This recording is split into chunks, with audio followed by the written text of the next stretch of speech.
جو منزل بمنزل طے کرتا وہ اپنی آخری منزلوں کی طرف رواں ہے۔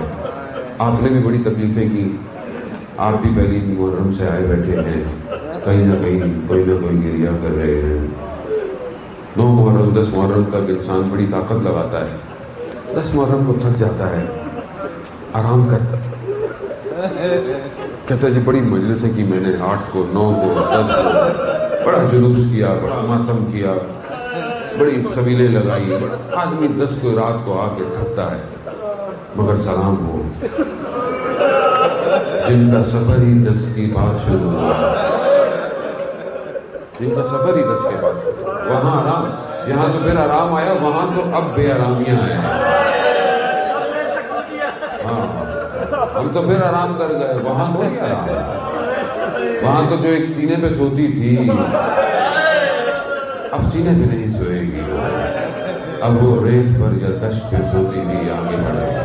ہاں زیادہ محترم، چند گریہ ہے نا جن کے لیے کہا گیا کہ بڑا عالم کے اندر گریہ، ایک حضرت آدم اور حوا کا گریہ ہے، بہت گریہ کیا حضرت آدم حوا نے، بڑا گریہ کیا۔ دوسرا حضرت یعقوب کا گریہ ہے، بہت گریہ کیا۔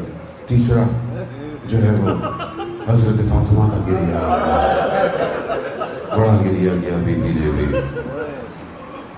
کہتے تھے کہ یا رات کو گریہ کریں یا دن میں گریہ کریں، بڑا گریہ کیا۔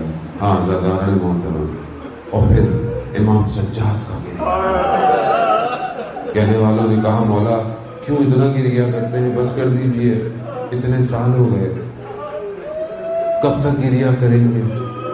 اب یہ تو کوئی امام سجاد سے پوچھے کہ روز عاشورہ سے امام سجاد نے جو مشکلات برداشت کی ہیں، نہ جانے کس کیفیتوں میں وہ بیمار امام، بعض روایات کہتی ہیں نا روز عاشورہ جب امام حسین امام سجاد کے پاس آئے تو مریض ہیں، بیماری کی حالت میں ہیں، آنکھ کھلی، دیکھا بابا کی چہرہ خون بہہ رہا ہے، زخمی حالت میں ہے بابا۔ تو اچانک سے امام نے کہا بابا یہ کیا ہوا؟ کہا بیٹا بس وقت آ گیا۔ کہا بابا بھائی علی اکبر کہاں گیا؟ بیماری ہے نا، بیماری کی حالت ہے، چچا عباس کہاں گئے؟ محترم امام باقر بھی روایات پر بیان کرتے ہیں، کربلا کی واقعات اپنے بابا سے بھی بیان کرتے ہیں کہ بابا کے بڑی سختیاں تحمل کی، روز عاشورہ بھی امام سجاد نے۔ لیکن ایک عجیب حالت ہے، راوی کہتا ہے کہ میں نے دیکھا کہ ایک خاتون ہے جو جلتے ہوئے خیموں میں کبھی اندر جاتی ہے کبھی باہر آتی ہے۔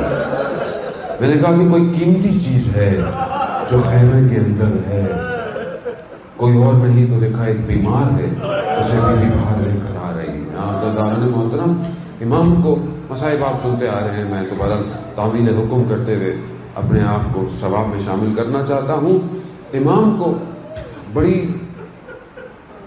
سختی کے ساتھ، بڑی مشکلوں کے ساتھ امام کو سواری پہ بٹھایا گیا، میں نے بڑے پیار سے کہہ دیا بٹھایا گیا۔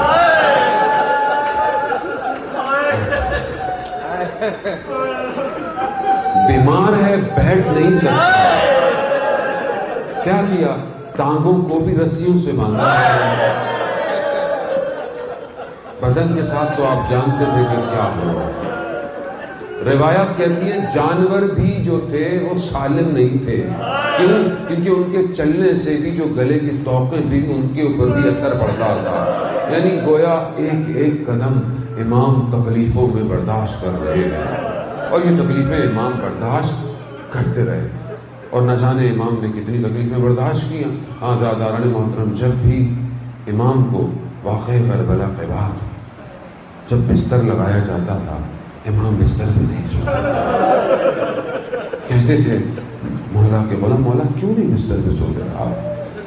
کہاں میں کیسے بستر پہ سو کہ جس کے پہ آپ کو پیاسا اور تشنا مار دیا گیا، کیسے بستر پہ سوتے؟ ہمیشہ امام زمین پر سوتے تھے۔ جب بھی کھانا آتا تھا امام یہی یاد کرتے تھے، کہتے تھے میرے بابا کو پیاسا اور بھوکا مارا گیا،